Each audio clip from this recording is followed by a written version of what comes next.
Hello everybody and welcome to another Twilight Zone review. Today it is Season 3, Episode 12, The Jungle, written by Charles Beaumont and starring John Daner as Alan Richards. And this is a good, solid, fairly unique episode which is effective in being creepy.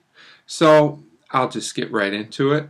We start with a man named Alan, our main character, and he's with his wife Doris, and they're discussing some of the things that he found in her jewelry case. She has some pretty interesting stuff in there. I won't get into what it all is, but let's just say it's things that she considers to be good luck charms. Alan gets upset about this stuff and he gets rid of it. He burns it in the fire. You can tell she's very disturbed about it.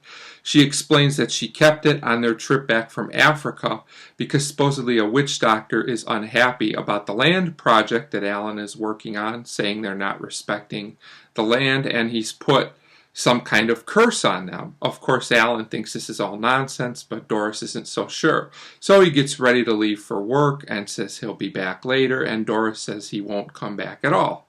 So that's interesting, and when he opens the door to leave, there is a dead goat there. So something strange is going on. So Alan is at work, and one of the men there has some questions about the project. He asks how the natives are taking it, and Alan explains how they're not happy and all this stuff about the curses. And they have a pretty interesting discussion about, how magic can work. And they talk about magic and luck and how a lot of people use it and don't even realize it. A lot of people are superstitious, which is true. So then we go to pretty much what takes place the rest of the episode, the second half of the episode. And Alan's in a bar and he's worried about his wife. He's also worried about that dead goat that was outside his door. I can't really blame him for that. And he has with him his wife's lion's tooth, which is supposed to protect them from lions. And he's talking to a guy in the bar about it. And so they get ready to leave, and his car won't start. And also we see that in the bar he left the lion's tooth behind. That's probably not good. So he goes to a payphone to try and make a call, and the phone won't work. As he's getting ready to leave, the phone does ring, and there's some weird noises on the other end. And I have to say the rest of this episode, all the way to the end, is very creepy. There's very little music, and it's just mostly wind and noises, and that is very effective. So he starts walking, and he runs into a taxi, which stops for him.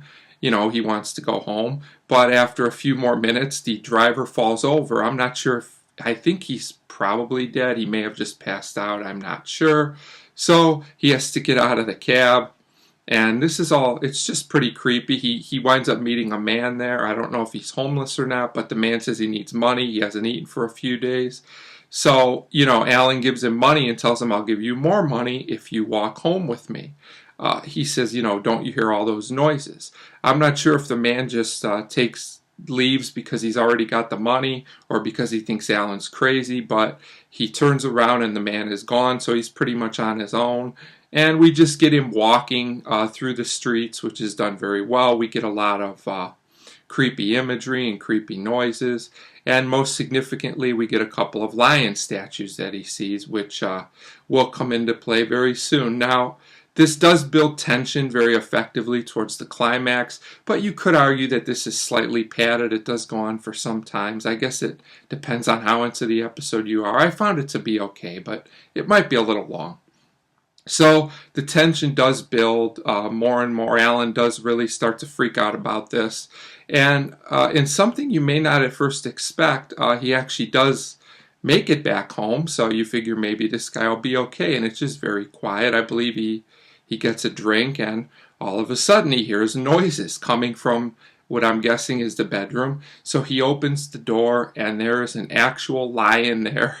And we see his face for a minute until the lion jumps from the bed. And even though it's not shown, I think we know what happened to Alan. I don't think it turned out well. And we get the closing narration, and that's pretty much it. Now, I do think the ending of this episode was memorable. I just think, on the whole, the episode succeeds in what it's trying to do.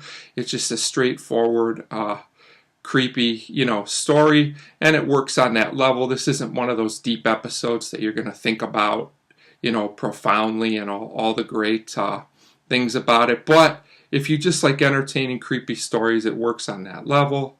And, it's also a little lengthy in spots, but I give The Jungle a 3 out of 5. So a 3 out of 5 for The Jungle, and it's an episode worth watching. Thanks for your time.